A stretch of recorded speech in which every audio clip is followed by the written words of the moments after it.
حضرت ابوبکر صدیق رضی الله تعالی عنہ په ذهن مبارک کې یو خبر راغله، اوس خو په زرګونو صحابه کرام دي، اوس خو زمونږ شوکت دی، طاقت دی، مونږ څخه اسلحه ده، نن به مونږ کافرانو سره وګورو.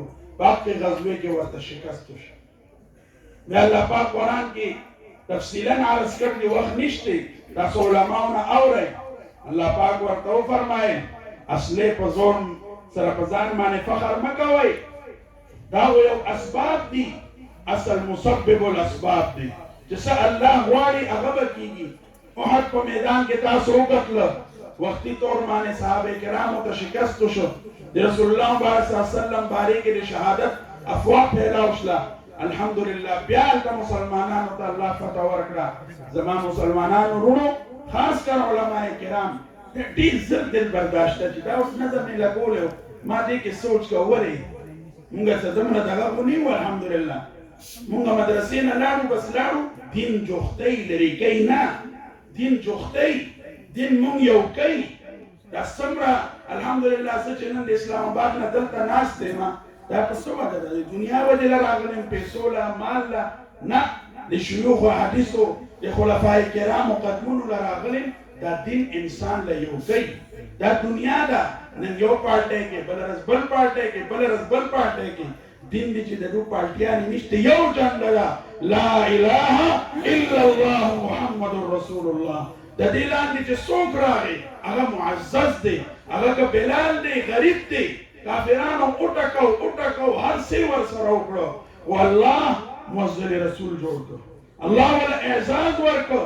ابو جهل د هغه خاندان نه الله پاک اوچت کبار یې وغورځو، هغه خپل ځان باندې فخر وکړ. حضرت عمر رضی الله تعالی عنه یو بهادر، الحمدلله د رسول الله مبارک د دعا نتیجه وه، راغی اسلام نور زیات غلبې ته لاړ. زمونږ دا دغه نه ده ملا وبېلله، ملا وګټله. نن زمونږ قائد، ستاسو قائد حضرت مولانا فضل الرحمن صاحب دامت برکاتهم العالیه، علما پریشانه کېږي، مه په کلا ووایئ چې زمونږ قائد دی. مونږ فاسقانو فاجرانو ته قائد ویو، هغو لپاره ګډېږو، هغو لپاره مونږ خپل څه ونه کړو. آیا په ایمان سره ووایئ که نن د دې لیډرانو خپلان رشته داران مړه شي، نو د هغې وخت کې علما رابلي که نه په خپله جنازې ته مخکې کېږي؟ زمونږ رشته دارانو کې څوک وفات شي، خاص کر دنیاداره، ما ته دا په ایمان سره ووایه چې هغې وخت کې چا له مخکې کوئ؟ چا له دي؟ نه وزیرانو له، پولیس افسرانو له. خدای بندګانو الله تاسو له عقل نه دی راکړی چې کوم انسان جنازې پړاوي هغه به شکست ورکي، هغه به په خپله شکست خورده کېږي. ځان باندې الحمدلله فخر کوئ، زمونږ په سر باندې، زمونږ په ګیرې باندې، زمونږ په مخ باندې د رسول الله مبارک سنت پروت دی، مونږ معزز یو الحمدلله. دا عہدې پرون نواز شریف و هغه ورځ مشرفو، نن دې دی، بله ورځ به بل څوک ناست دي. دا معاذي دنیا ده، دا جنګ جګړې کېږي را کېږي به. مولا خپل په ځای دی الحمدلله، مولا له څوک دې خوا کولی نه شي. زمونږ قائد حضرت مولانا فضل الرحمن صاحب، الله دې ویښتو حفاظت وکړي.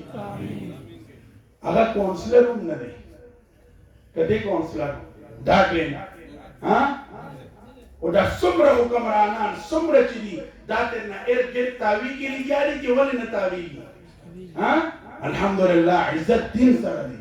عزت تاسو کوي، دنیا به تا ته ماتوي، کفر به تا ته جھکاوي. افغانستان کې مجاهدینو څخه څو بے سر و سامانه مقابلے کې صلیخ 15 صلیخ کفار ملک، ایټمي ملک، B52 تیاری چې نومې اوري ټول رپېږي.